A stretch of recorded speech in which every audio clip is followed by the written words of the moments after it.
9. On the train on the way back, she thinks about how she could actually just ride uptown, like go to Central Park or something. Her hands are already kinda numb, and all her shit is back at work, but people leave for lunch and don't come back sometimes. A few years ago, Maria worked for this boy who was probably okay, but they would have these intense fucked up arguments.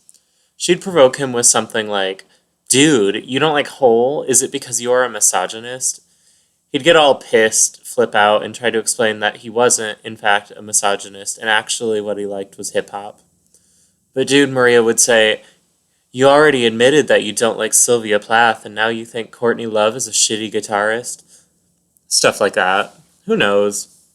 The point is, when Maria argues, she gets more and more laid back, especially when the other person is getting loud and flustered. So he'd be getting upset, she'd be poking and poking, and eventually he would whip a copy of the Da Vinci Code at her head and storm out, never to return, at least until tomorrow. All afternoon, everybody was like, "What the fuck, Maria?" And "Man, I wonder if he'll come back today." And he didn't. The next day, she'd be like, "Sorry." And he'd be like, "Yeah, me too." And they'd never really talk about it again. She's thinking, I could just do that.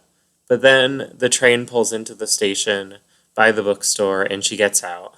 Nice romantic fantasy, but she's already about to get written up for tardiness. And to be real, who knows how possible it is to find a job with the transition in your background.